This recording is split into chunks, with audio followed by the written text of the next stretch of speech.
Hello everyone, and welcome back to Viscera Cleanup Detail. You guys seem to enjoy the video I made a couple weeks back on the House of Horror DLC, and I'm really glad because I really enjoy this game as well, for two main reasons as it relates to the channel.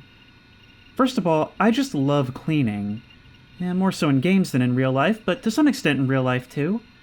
I like the idea of taking a complete train wreck of a place and slowly but surely making it right again, and getting to look at my progress over time, every once in a while just looking back at the progress I've made, and sort of cleaving through the debris. The second thing is something that comes from the premise of the game itself. We're here to clean up in the aftermath of what would have been a horror movie.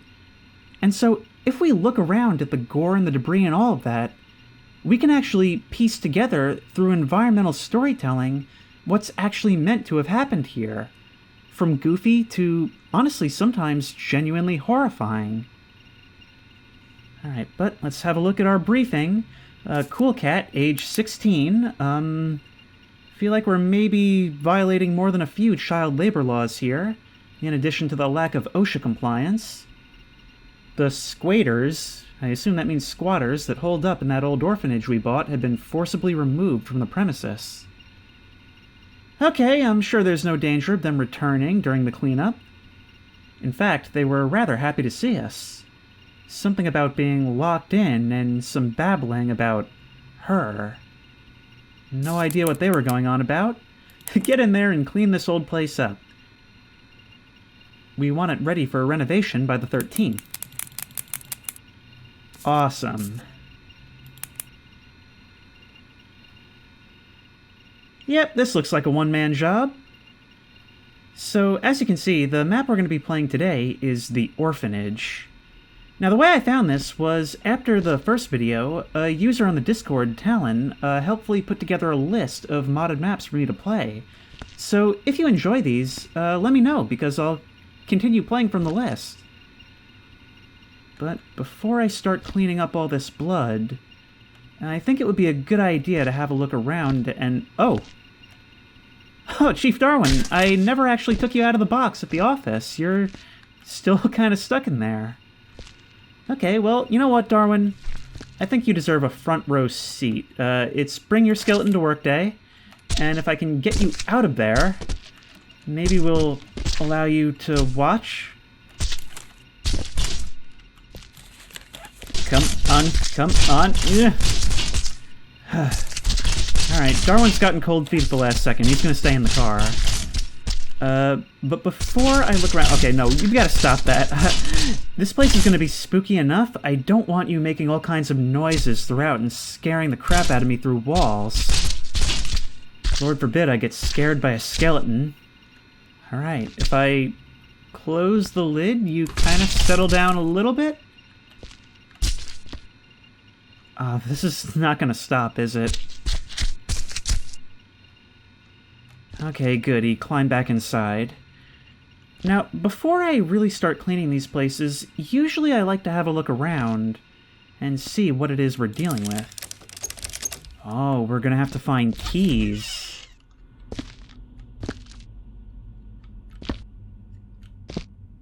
Oh. You hear that low wind? There's actually a fair bit of horror ambiance here. Now, it said the people who were trapped inside were saying something about her. I could have sworn I just saw something, but that might have just been physics loading in. A whole lot of viscera and blood all over, but so far, no bodies to be found. Perhaps she doesn't leave anything left. Alright, well I guess we'll start downstairs, might as well, right? But I think cleaning up the blood won't be super wise until we can figure out where we get our buckets from. That door's locked as well. Alright, so we've got to find that first. That's always the first thing. Open up. Ooh, a classroom. I don't know what it is. Here, Gary's mod. These maps always choose just the right art for the walls. Look at those black eyes. Oh no, not black. They're actually dark red, such that I can't see inside, almost like the eyes themselves are missing. There's a closet back here, leading to a basement. Well, that's something to consider. We're gonna have to go down into the dark.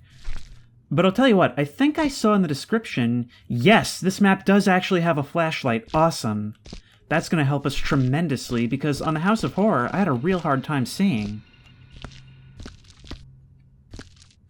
Also, I have noticed, written everywhere on the walls, it says, boo.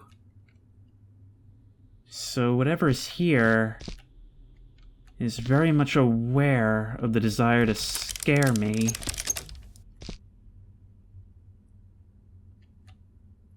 Are you saturated in blood because your owner was killed, or because you've got a full belly?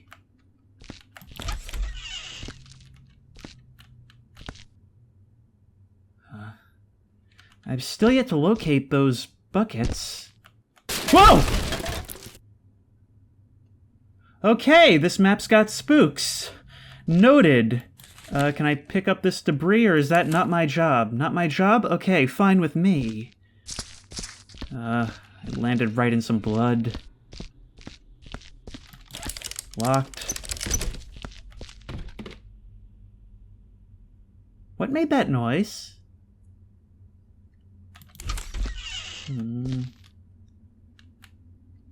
Here's the toddler room.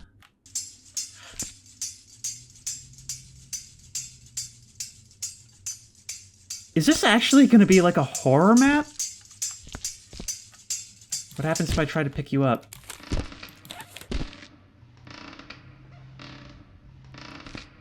Okay, I feel like I'm getting Scooby-Dooed right now. I did not expect to actually get spooked out by this map with, like, scripted events. I'll tell you what, I don't actually know... you're leaving stains as well. I don't actually know where to find these buckets, but I can't really get started until I do. Okay, there's a dispenser down in the basement. Someone was taken whole into the washer. Oh, here's that thing I was talking about in the Horror House video. I don't know how much use this is going to be here, but you can use this to condense bodies into a convenient, blob.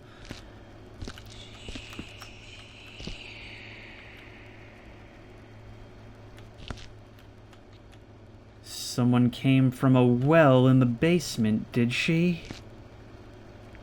This may not be a good idea, but am I to assume that this well acts as our incinerator for this map? I probably shouldn't get too close. Let's find out, I guess.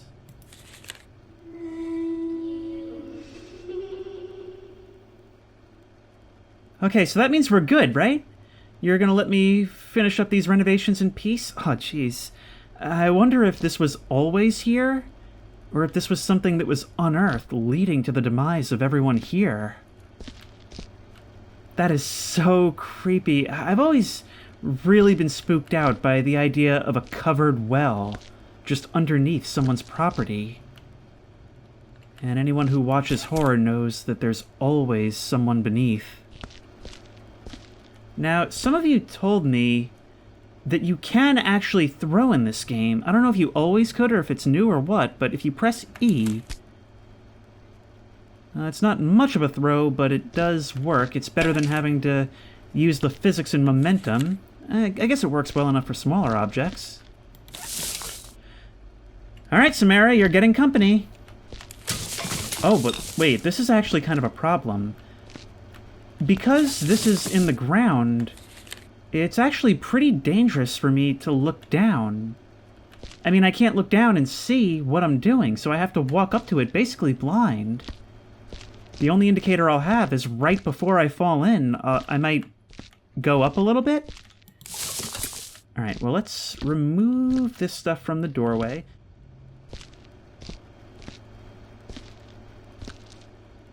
This map shouldn't take all that long to complete. It says it takes about an hour. I decided to go with the smallest one of the mod maps first, just to get a feel for what they're like. But there are some longer ones in my queue as well. Oop. Yep. Let's get all this out of the way. I gotta find out where you get those buckets before I can really do much of anything. Might as well clear this way. I'm getting some weird frame drops every once in a while. Maybe back here? Have we tried walking across the dining hall yet? Oh, we can probably use that as a furnace as well.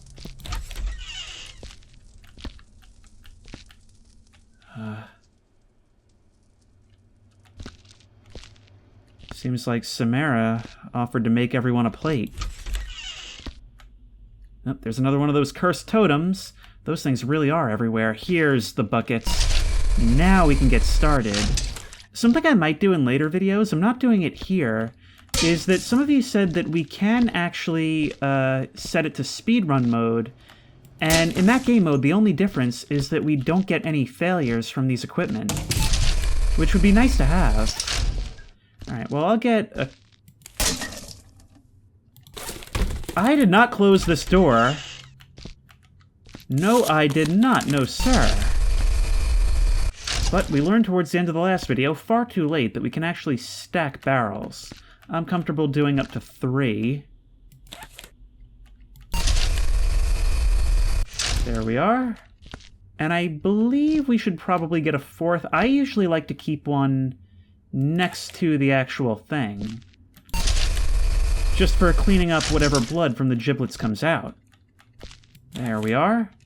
And let's see if we can't maneuver you out. Let's just turn you up. I definitely developed a lot of habits that took me way too long in the previous part that hopefully I can just get started with right away on here.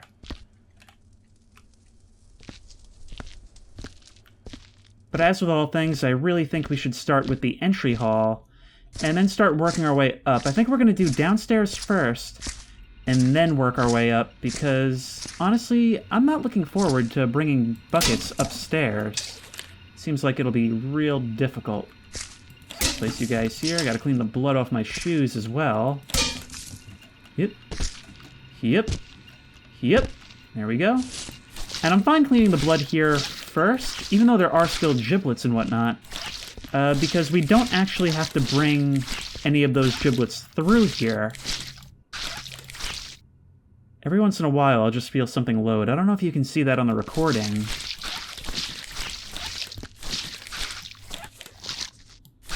But every time, I feel like I should expect something to happen. You know, there's something... I should play Ghostbusters, the game, on this channel at some point. But there's a quote from that game. It's a small line, but it's always stuck with me. Where you're going through the library basement, and it's a really creepy segment. And things are starting to build up, like paranormal activity is starting to occur, like subtle things. And I can't remember his name. Dan Aykroyd's character says, "Event imminent." And that's a line that I always think of in the silence after something creepy has happened. Makes so many things so much scarier than they really need to be. Can we remove you? No, we cannot. These dead eyes are here to stay and watch us work. Unlike some lazy bones. Just cleaning up the blood of murdered orphans, no problem. Given the setting, I was actually dreading there being actual bodies, so I'm glad that's not a thing. We just get to see them in giblet form. That went on a little too long, almost like someone else was trying the knob from the other side. But that's this area cleaned. We can stack crates over here. Boop-doop. Here's another bear. I wonder if we'll get more of a reaction if we bring more of these back to Samara. Oh, and we've actually got to clean out the blood that's seeped into the gaps in the tile. That may be a little bit difficult to see, not even because of darkness, but just because of, well, you know, it blends in with the textures. We should probably bring some of the remaining buckets out here, since we didn't even need the whole one. This is actually not that bad. You know what? I should actually get a bucket. I mean, a crate. Remove all these giblets first, and then worry about the rest. The only thing is that it doesn't seem like the game actually considers this to be straight-up blood. It's more the grossness that you usually get from garbage bags, so it's actually kind of hard for me to tell when my mop is actually used up. Alright, but let's bring this around to ye old dining area. Out of my way. We're gonna bring all the bears to the well, because I really want to be in the good graces of whoever's watching over this place. I say watching over, more like forcibly claiming ownership of. Not unlike my employers, apparently, so I actually can't wait to see them duke it out. By then it won't be my problem. Now the important thing is that we remove guts first. There's another of those totems.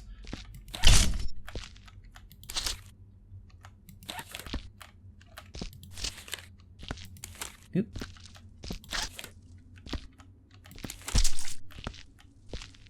So, honestly, kids these days, so ungrateful. You set out a whole table and they don't even touch their food.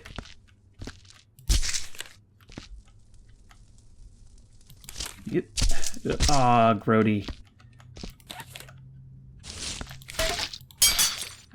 I gotta unlearn that habit. I shouldn't be immediately trying to correct any blood that gets on the ground. That's the whole point of removing the body parts first.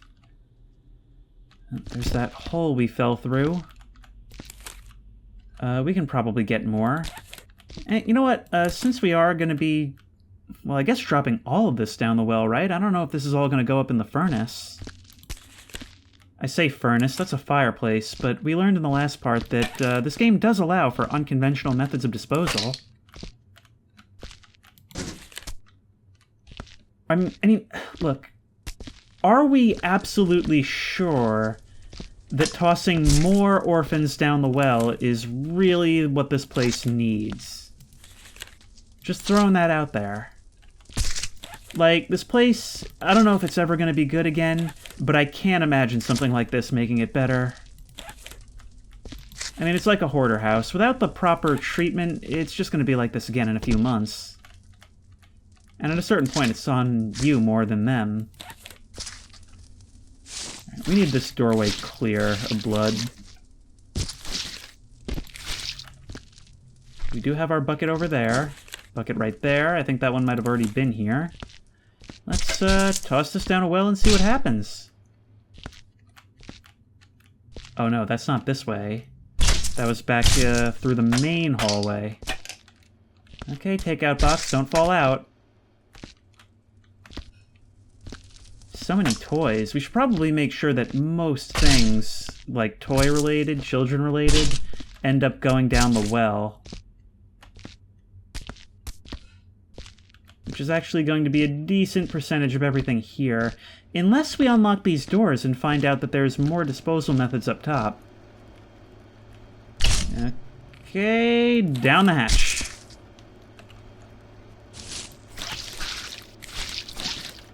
I shouldn't be cleaning here. It's a hard habit to unlearn. Getting rid of the garbage bags early would be good as well. Another one of you. Now, you guys we can probably try to dispose of in the fireplace. I imagine it doesn't actually matter all that much. Let's just start making things clear. I'm thinking if we can get rid of most of what's on the ground outside of where we need to carry things. Ooh, cool Nerf pistol. That should be good, but some of these toys are actually quite big. Here you go, you want a ball? I don't know how sporty you are. Haven't heard from her in a while. Probably for the best. Maybe that one doll, the one beside the well, was all she needed in the end. But we should be considering these bags as something that makes stains. Come on. Yeah, anything heavier than the small stuff doesn't really seem to go very far. We'll just have to stamp our feet on our way out of this place every time. That's, I think, going to be the proper protocol. I think big stuff in this area we'll just bring over to the fireplace. That's easier than trying to stack everything into the crates. Oh, get in there. I just can't tell what's what now.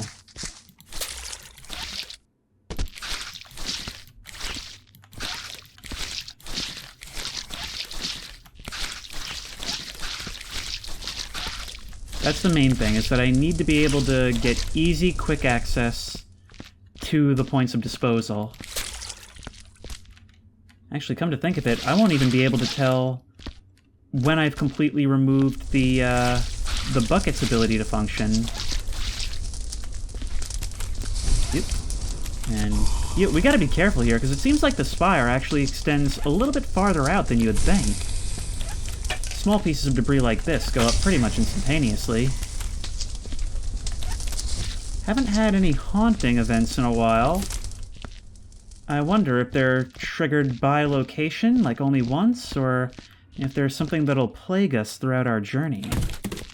This seems like more the kind of map where I can afford to chill for a little bit and sort of talk about different topics. This actually seems to follow almost a similar story to the Minecraft map that I played, also called The Orphanage. Then again, there's always an evil little girl, huh? You hungry? I kind of finished the fried rice, but that's cool, right? I try to do a thing where, like, even though I try to be methodical, if I'm, like, in the area, I'll try to take care of things that take up an entire trip, just so that I don't have to do it later. Like, if I'm not going to be doing anything else with that trip anyway. There you go. Now, the rest of this place. Yep. I was waiting to see if she'd get angry about that. Nope, don't burn the place down. I don't know if my employers have taken out an insurance policy on it yet. To be honest, with a place like this, they might be doing the same thing. Dude, that should be my business. I should buy a bunch of haunted properties and then burn it down for the insurance money so I don't have to deal with it. It's kind of the best of both worlds. It's like that Rick and Morty episode where, like, a Needful Things shop opens and he starts a service to uncurse them so everything becomes literally free.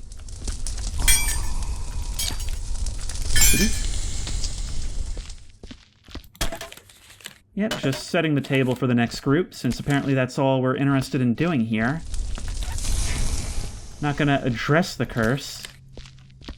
I mean, at least in the Samarta Myers house in House Flipper, you couldn't sell the place, I think, until you actually lifted the curse and found the grave in the backyard.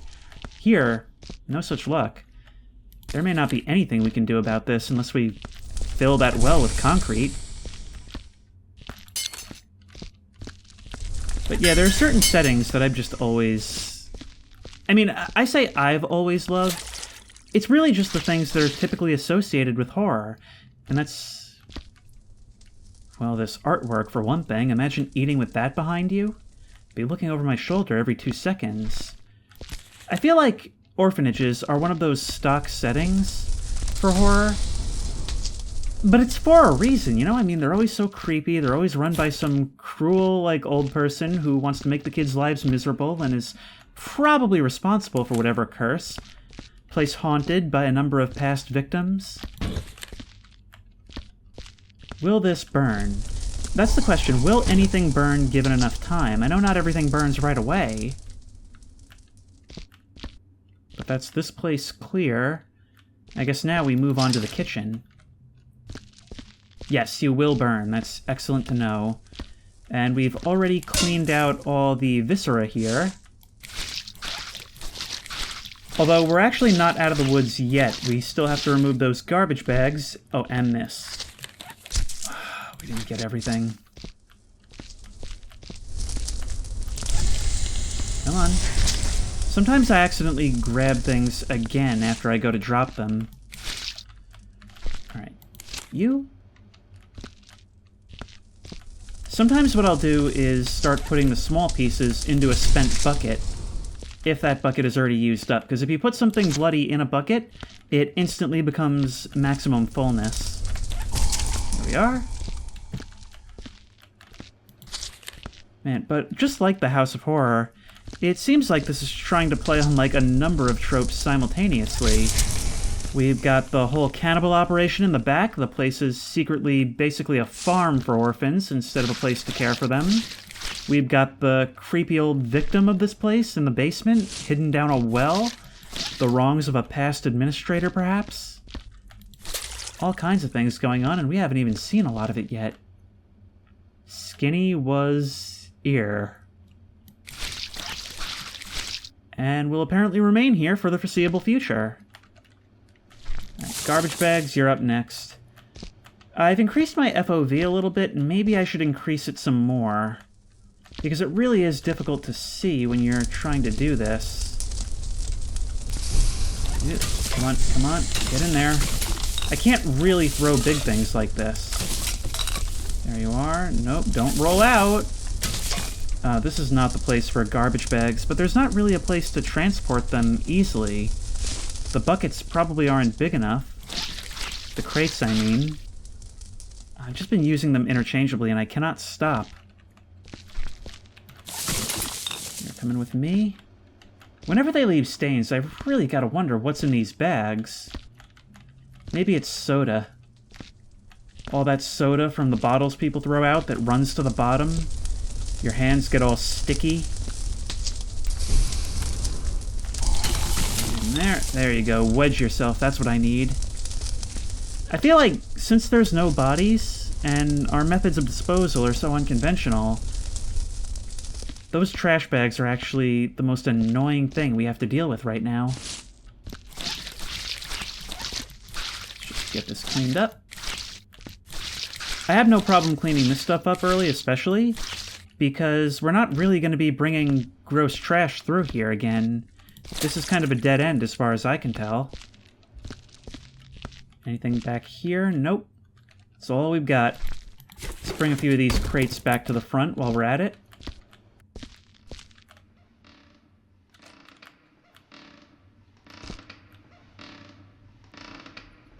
Is that the rocking chair still going upstairs? I heard like a creaking. Oh, that's really weird. Just the disembodied sound echoing in this empty classroom with, I've now realized, handprints all over the walls. Almost like dozens of hands covered in soot were all trying to leave from every direction all at once. This is the kind of thing that makes you wonder what happened in here. You know, I talked about how I love this game for its environmental storytelling, but sometimes it's better to not know. Hello? Alright, well, let's get back to removing all this debris. It seems like this is mostly trash because whatever this is, either cannibalized them or brought them down to the well. I have a feeling there's a lot more down there than just she or her. Now, that's this room. Oh, no, one more Nerf dart. Yeah, I love paranormal horror, but I feel like a lot of movies don't really handle it that well. And I'll be honest, it's a difficult topic to do. Even though ghosts are so common in ghost stories, I feel like they don't usually work for the structure of a movie, because you kinda have to cheesify it in order to fit it into a traditional structure. I mean, every movie has to end with some kind of, like, confrontation, which I guess you can do in the form of an exorcism, but I feel like having closure just doesn't really work with paranormal stories. I mean, if you listen to the stories people tell on the internet, like Nope stories and such, none of the best ones have any kind of, like, resolution. Usually they leave on some kind of new information that casts the whole story up until that point in a much creepier light. And so I think that reason, you know, the fact that that doesn't really fit the structure of a movie is why Hollywood really struggles with ghost films. I think the ones that actually do it the best are the first two Conjuring movies. And I say the first two because I haven't seen any beyond that. but those are two movies that I really, really liked. The thing is, I feel like Hollywood, they always have to find a way to have stakes, like an actual threat to the safety of the characters, and I don't think that really suits paranormal stories, because it takes away from the creepy factor when you make it a story that is essentially more about survival than the actual horror of the situation. And that was the problem that I had with The Descent as well. A lot of people like that movie, and it does a lot of things really, really well, especially when you hear about, like, the way they were shooting it and all. But, I don't know, I feel like that movie, its biggest flaw is that once it gets started, it's almost more of an action movie with a horror theme, which is something that you could say about a lot of horror movies, really. When they become more about the fight for survival, they become survival movies rather than horror movies. I guess now that I'm thinking about it, the way you differentiate a horror movie from an action movie with a horror theme is to look at whether the focus is on how you as the audience feel and whether you're afraid for what's going to happen, or rather, whether you're afraid for what you're going to see, or if what you're afraid of is that the characters will die. If you're afraid that the characters will die, then it's just like any other movie. If you're covering your eyes because you don't want to see what's going to happen next, then it's a real horror movie.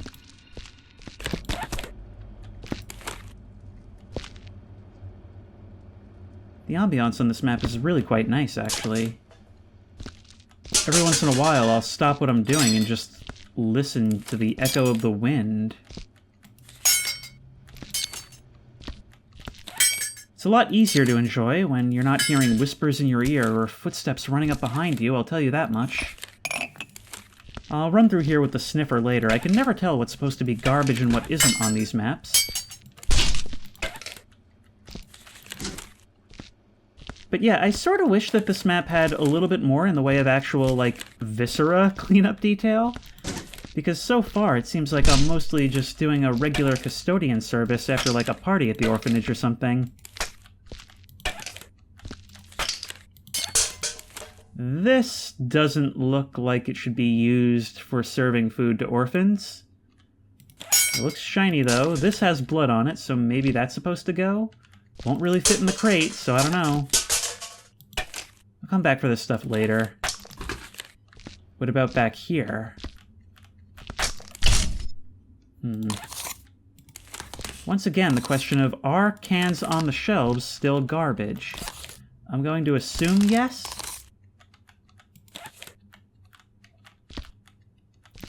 You're going in the fire as well.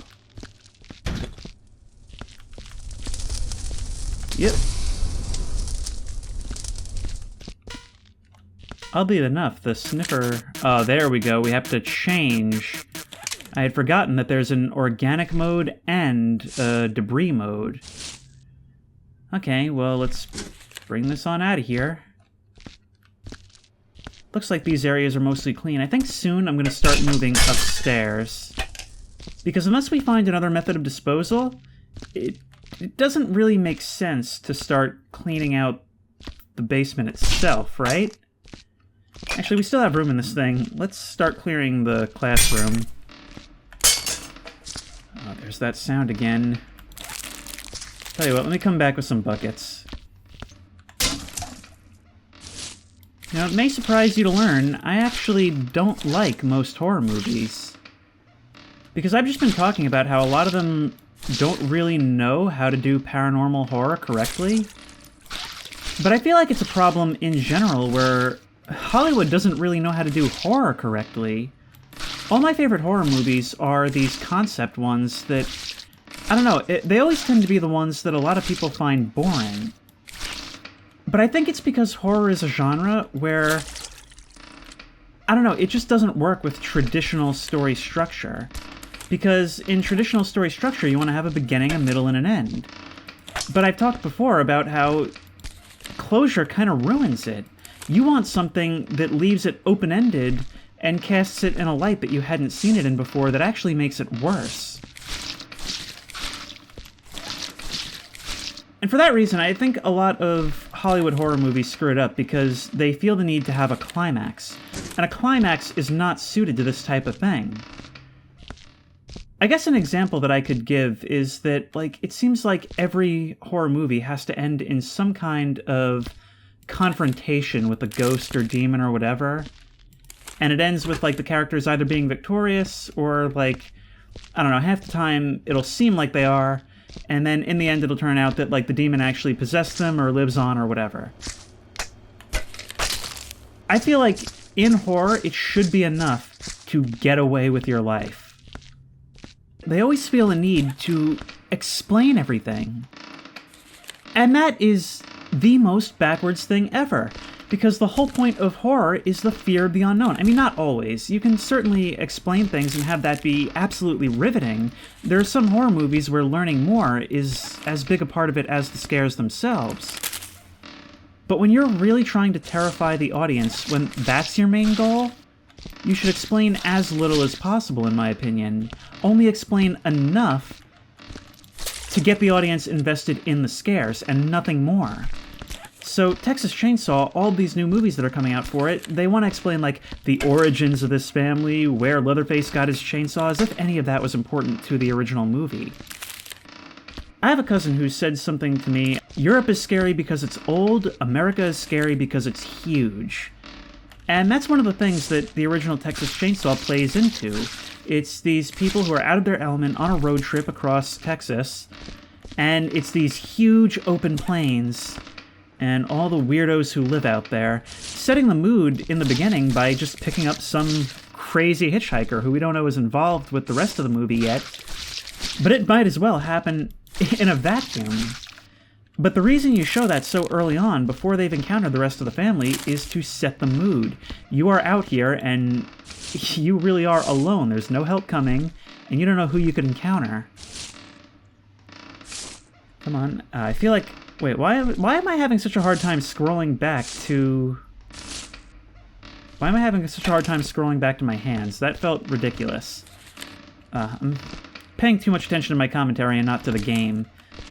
And then, once the scares do actually start, and this is the really important thing, it basically comes out of nowhere after it's basically just been them wandering around for a while. They're wandering around looking for help. I don't remember if their van, like, runs out of gas or if they decide to just stop and look around or what. But as they're doing this, they come upon a house and they're like, hey, let's go look there. But our group is split up, so it's only like one or two of them. And one of them goes inside and looks around and sees all these, like, bones and stuff scattered around. And as they continue a little deeper in, boom, Leatherface from around a corner, bashed over the head with a hammer. And that's that. And he's like, I think he's like squealing like a pig or something. He's the most terrifying thing you've ever seen in your life. And the scene just comes and goes. Because the rest of our characters aren't there, it's just the one guy. And much of the rest of this movie is just all of them encountering this at their own time. And so, by the end of the movie, our final girl has been through this nightmare of an experience, especially with the dinner table scene that is just loud and uncomfortable. And it's just a scene that it doesn't feel like it's trying to present to the viewer, even though it really is. It's just done that well. It's just unpleasant. It's just this horrible thing that's happening. And just in the chaos, she manages to get out and run away. There's no real crescendo. She just gets out in the middle of it. And then the movie ends. She gets away. She gets picked up by a helpful trucker who just happens to be going along. And it ends with this crazy person that we've sort of not gotten to know, just gotten to know exists. Just screaming and twirling in the street with his chainsaw going. And the reason that's so cool is because it doesn't end. The family doesn't get defeated. All we know is that she's been through this horrific experience, and they're probably not going to be in that house when the police show up. No answers, no nothing. It's just a thing that happens in a vacuum. Evil exists because evil exists. You don't have to question it more than that. That's why I love Texas Chainsaw so much. And why it should never have had any sequels. Maybe a remake, but I don't know if the remakes have really been that great either. I don't think I've actually seen any of them. feel like I was really redundant in that explanation. Sometimes when I get into it, I just kind of like get over the top with the excitement and stop talking about the actual like content. I never know how it comes across until afterwards. Man, before I didn't know you could throw, and now I can't stop throwing when I don't want to. What does that mug say? I love my planetary conglomerate. What is this, hard space shipbreaker? I'll have to do a ghost ship next. That might be a fun video. I've done one once before, but that was a couple years ago without commentary, before the channel really took off. Sensitive scroll wheel. Okay, another batch of garbage heading to the basement. That's, I think, my favorite thing. I love horror movies that don't explain too much. Like, my favorite found footage film, I've said several times before, is a movie called Hell House LLC. You know what? I feel like to talk about that, I should talk about something that I do, and something that I'd really like to come into play on the channel more, which is the fact that when I watch a horror movie, often I'll make my own edits to see if I can't make it better. Usually I'll do it if one of them makes me really, really mad, but occasionally I'll do it if I really like a movie, like, except for just a couple of things. And I guess to do that, I'll compare two movies, Hell House LLC, and a movie, I'm going to end up doing a video on this at some point, called Dead Silence. You probably remember this one because it was all over advertising when I was in, like, middle school or early high school. Sorry, I keep stopping and, like, losing my train of thought. I'm having a real hard time focusing today for some reason. But yeah, you definitely saw the advertising for Dead Silence. It was everywhere when it was coming out. And it's a premise that has so much potential. It's the ghost of a ventriloquist who kind of lives on through her favorite dummy. And that's a real cool idea. The problem lies in the execution, and you can see that in the fact that where Hell House LLC is a movie that I really liked, and I only chopped about 2 minutes off of it, Dead Silence is a movie that I thought had a really good premise, and I never finished my edit, but in the first half hour of the movie, I removed, like, or sorry, in the first hour of the movie, I removed, like, 15 minutes. That's not good. I found that when I was editing it, I found that essentially what I was doing was removing all the scares. Because it just can't resist any opportunity to get in a cheap jump scare.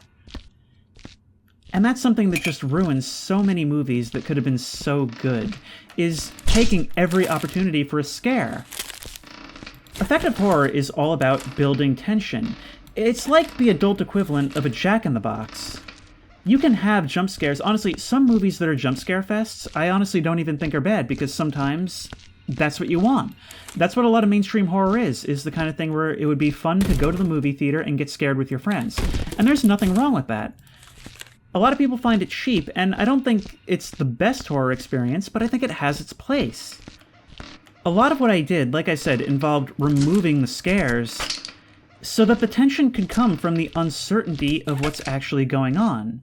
So, for example, the opening scene of the movie, this couple receives this doll in the mail. They're not sure why it arrived, where it came from, who it belongs to, why it was given to them.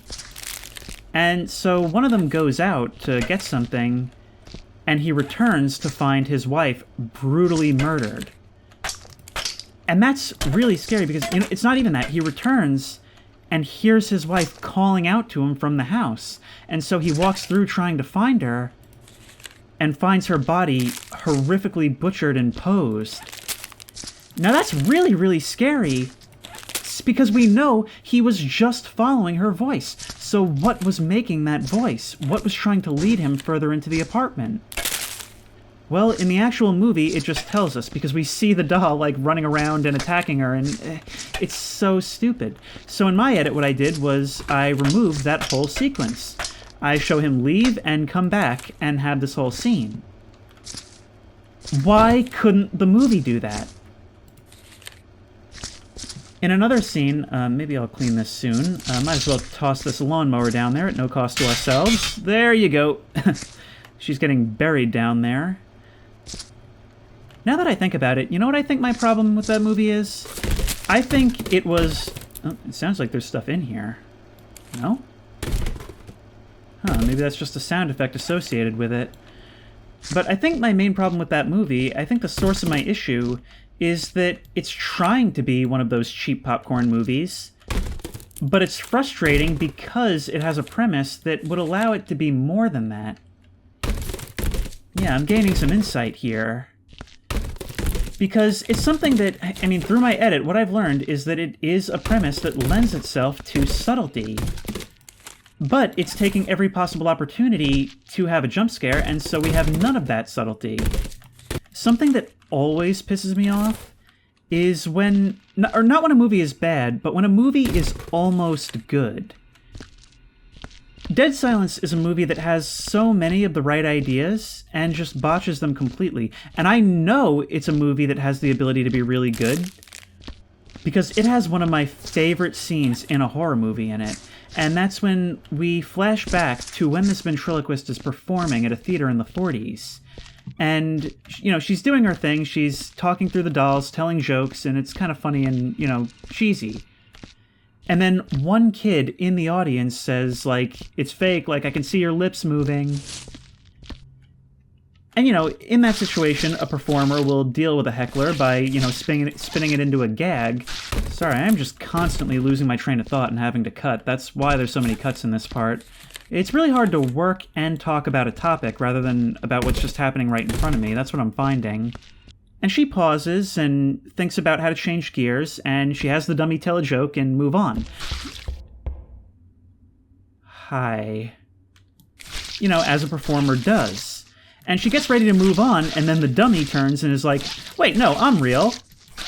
And she's like, no, come on, let's move on, don't worry about it. And it's like, no, and the dummy starts getting, like, it starts sounding, like, almost angry. Like, to the audience, it's all still part of the gag, and it genuinely could be.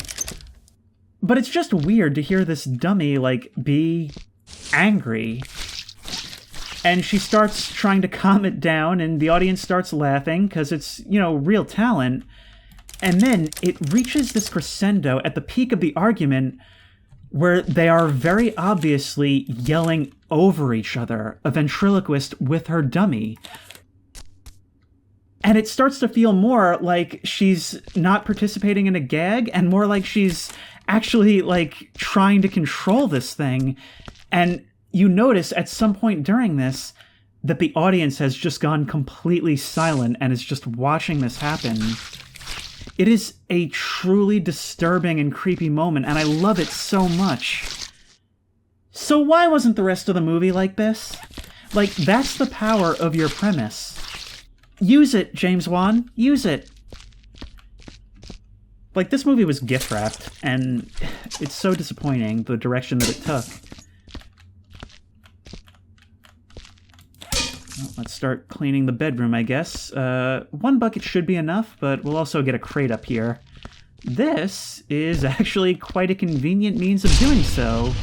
So thank you, Ghost, for trying to kill me. You've actually made my job a whole lot easier. Now, by contrast, I talked before about... Ooh, what is this thing? I would actually like this for myself, so I'm going to leave this here. I talked before about Hell House LLC, which is... Hell House LLC might be my favorite movie, and it's definitely my favorite found footage movie. And that's because it very, very rarely abandons its subtlety, and by the end of the movie, you never actually learn the true nature of what's going on there. Not only that, but it actually adds a lot of rewatch value by basically constantly having things happen in the background. There's things that you probably won't notice the first time around, and you'll kind of be taken aback pointing at the screen when you notice them later. And the movie kind of tells you that that's the case, because there are certain times, given the sort of mockumentary style of it, where it does point out things that aren't noticed by the characters at the time. But there's other things that aren't even noticed in the sort of frame-within-a-frame device of the movie.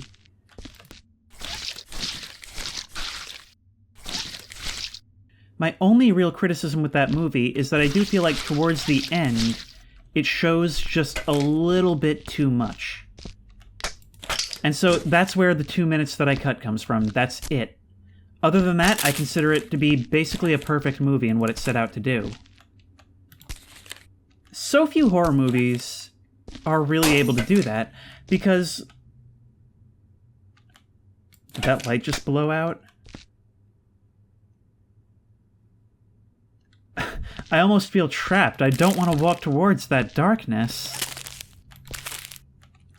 I've been downstairs for so long I had forgotten about the scripted scares.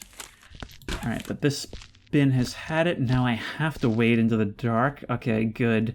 I was kind of worried that it might have gone out into the hallway as well, or worse yet, that even maybe the whole map would have been plunged into darkness and I would have had to rely on my flashlight from now on. Let's bring this to the well. In fact, you know what? We might as well start stacking these things downstairs and bring them to the well one by one at the end. That's all busy work, but I probably won't show all of it. Let's see. What are some other horror concepts I can talk about? You know what's another thing movies can't really do? Relatable horror. Because, okay, so I define relatable horror as something that seems like it could be a story that someone's telling on the internet. So certainly not like Lovecraft or anything like that, unless you encounter Cthulhu in your day-to-day life. I'm talking about, like, you know, I was working at the gas station and this really friggin' weird guy that gave me really bad vibes came up to the counter at 3 a.m. That's the kind of thing that movies can do a little bit, but once they start to expand on their plot, you sort of lose that horror and simplicity. Let's take this bucket over here and see what awaits us down the hall in the children's room. Is there any way we can stop you? That thing is so big, it feels like 2 or 3 toddlers would be required to keep it going.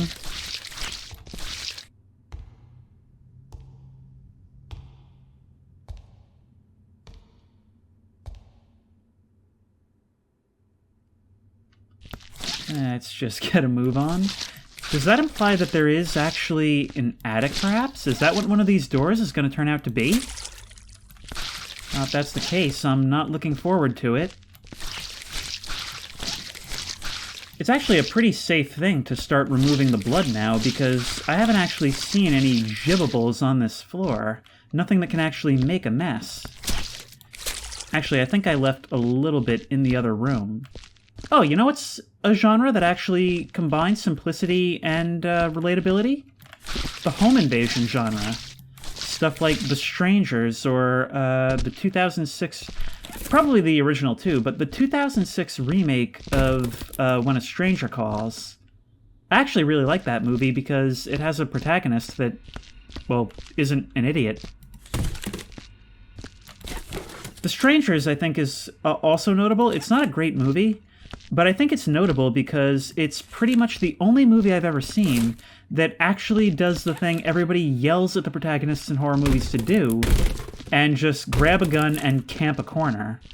Of course, it doesn't work out for them, but they're the only ones I know that have tried it. Instead, they accidentally killed Dennis Reynolds. So many large toys. I think what we're going to do is continue putting all the small garbage in here, and then bring the larger toys down in their own bucket. That should be enough. Hello, blocks. Boney. Oh no, the Bonies are here? They must have made it through the Christmas portal. We'll have to get Scrooge on this. But nope, this one is officially full. I really wish you could do something where you, like, stomp down on the garbage with your boot. Yeah, the home invasion genre is another one of those things that, depending on how you play it, it could actually go either way, whether it's trying to be more scary or more survival-y. I watched another similar movie to The Stranger. I personally think it's a little better than The Stranger. It's called Vacancy. And that one is about the idea of this small motel off the side of the road basically being a murder house. Now, it's been, like, probably over 10 years since I've seen it, but I think the premise of that movie was that they're actually, like, filming the... When did you fall down?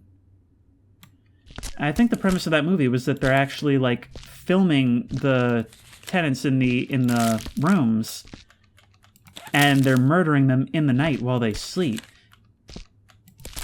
That was a cool idea, and that was a fun movie that, like, you know, despite its simple premise and small location that it takes place in, managed to do a lot with that. I find a lot of the best horror movies take place in a small area. Another such one that I recently watched, and I'm not going to talk about it because I don't want to spoil it, was a movie you can watch on HBO called Barbarian. I liked that movie so much more than I was expecting to. It actually does something kind of neat where it's like you really can't predict what the movie is going to be about, certainly not based on the title. And I believe my brother Dan was telling me that the way that movie was written was they get up to a certain point, and then the writer was like, all right, but what do we do from here? And then basically just threw like a total hand grenade into the plot, and that was how the full thing was born. Like, basically took another idea for another movie and then just combined it with this one at that moment, and that became Barbarian. Let's get rid of these cursed blocks. Seems like the kind of thing Samara might like at the bottom of that well, but all this is going to go down there anyway. She just has to be willing to sift through... You know what? It's not garbage. It's gift stuffing. That paper you cram into the bottom of the bag. These physics are going to be so annoying to work with. See, I think the move when it comes to all these big things is going to be to try to take as much as we can. Like, look, these things are not going to fit in a crate, but we should probably just start throwing everything down the stairs, right? And then come back and sort it all later. That'll probably be the most efficient way of doing this. Meanwhile, stuff like toys can go down here, where it can be incinerated in the fire. Yeah, you know what? Now that I'm seeing this, this is actually a convenient shortcut. Crates get thrown down there, toys get thrown down there, and then we can kind of just start rapidly throwing everything in the fire all at once. Now that all of these toys from this floor have been moved down here, we can start burning. Yeah, the map says an hour to complete, but I'm going to call BS on that because just because of the nature of the way all this stuff works, it just doesn't go that way. We're not going to be able to keep these balls in the fireplace. We can actually clean this up because there's not a whole lot of bloodiables on this map. I feel like this map kind of fundamentally misunderstands the appeal of this game, because it's a whole lot of things that can't be optimized, where you can't optimize your workflow, not a whole lot of actual viscera on this map, and I don't know, it's just not done in an appealing way. I mean, the jump scares and all that are really cool. Like, there's a lot of really nice scripting on here. I love all that. But it's not exactly playing to this game's strengths. Let's just move a couple of these chairs out of the way so that we have a clear path. That'll save some precious seconds. And start burning all of these precious childhood memories.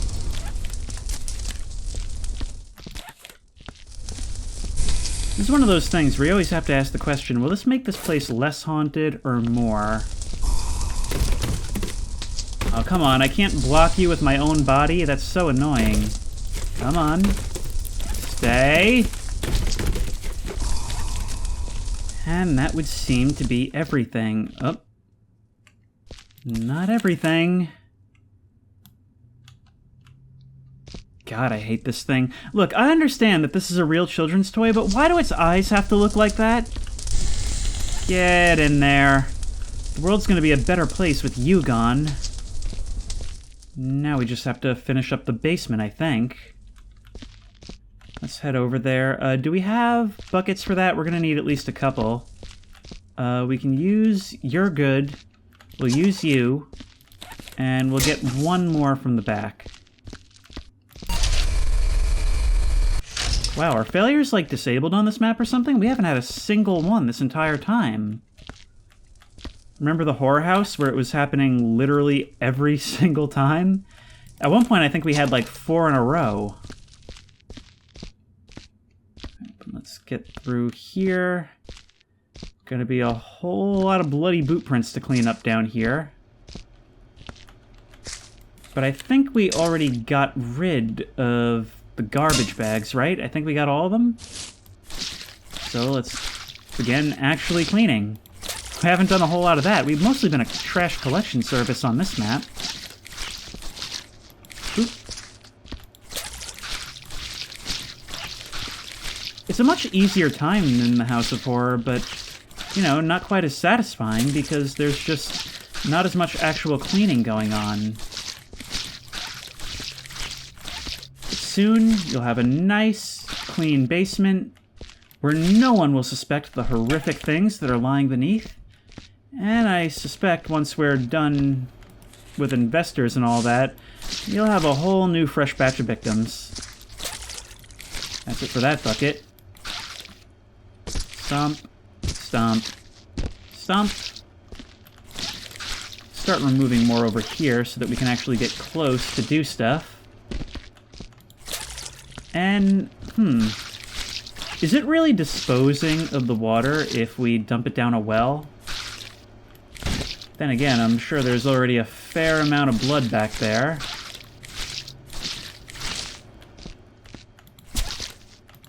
That's the thing. Like, when we see that all of the inhabitants of this place are missing, does that mean that they were all, like, eaten entirely or destroyed?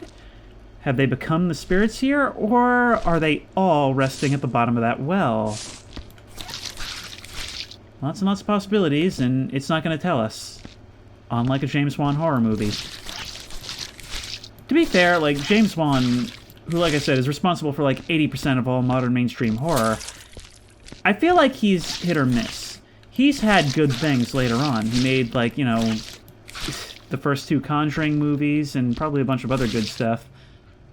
But I feel like he is definitely catering to a more, like, mainstream audience.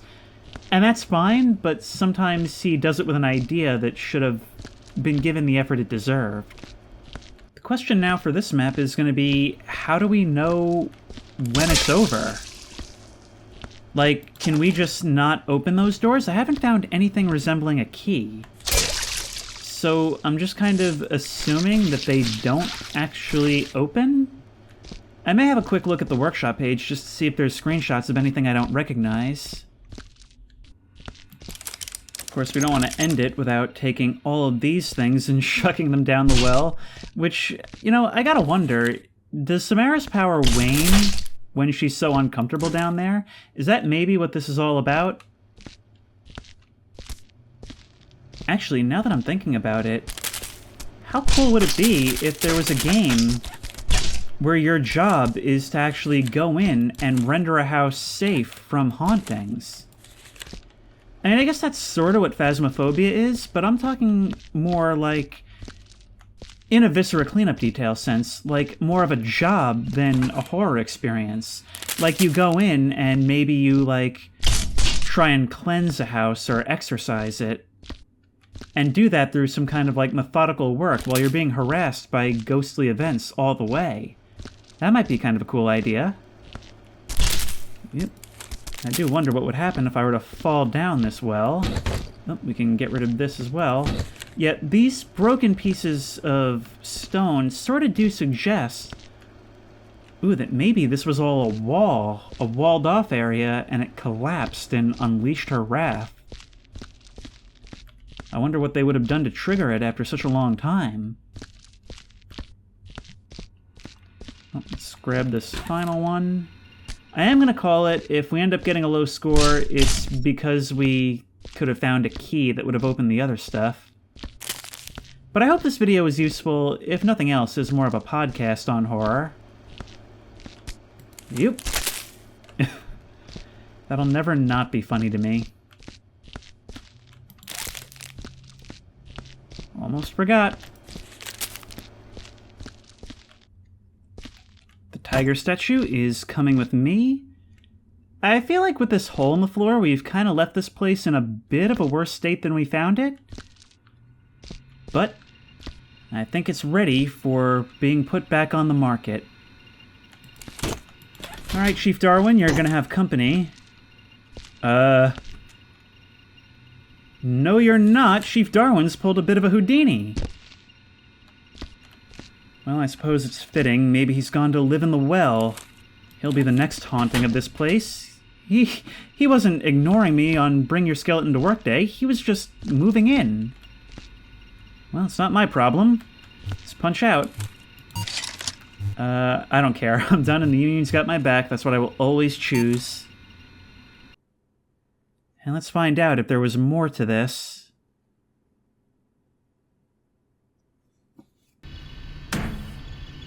Demoted? You return to your office after doing the barest minimum asked of you. You know you're going to get some inspector complain about your work, leaving you without safety equipment, but you don't care. What's the actual percentage? I don't see how much else I could have missed, unless it really was counting, like, all the cans and stuff on the shelves. 90%. 90% demoted. That's this game for you. So yeah, that was the Orphanage, and like I was saying, it was fun. I really liked the idea of going through and cleaning and having all these scripted spooky events. And a lot of them actually were genuinely spooky, and not just the goofy stuff that we got in the House of Horror map. And for that, I really appreciated it. The ambiance was really nice. The only thing I don't like is that there wasn't actually that much cleaning to be done, at least not the fun kind of cleaning. I really did feel like just a regular janitor. You'll see here the time taken, 1 hour and 36 minutes. I definitely could have done it quicker. I was getting really frustrated in this part that I kept losing my train of thought, because I was kind of trying to talk and chew gum, and it just wasn't working. So if you want more Viscera cleanup detail, I think next time I'll come up with a topic list, and hey, if you have anything you want me to talk about in general terms, feel free to make a comment, either in the YouTube comments here or on the Discord, which you should totally join. And we'll find something else to talk about in the next one, because I feel like this game is actually pretty well suited to a podcast-type format. But if you like this video, please remember to like, comment, and subscribe for more creepy and comfy content. If you have any ideas for other videos you think I should do, the best place to suggest that will be at the Discord, which I will link in the description. Oop. Man, where is my tiger statue? And as always, I will see you in the next one.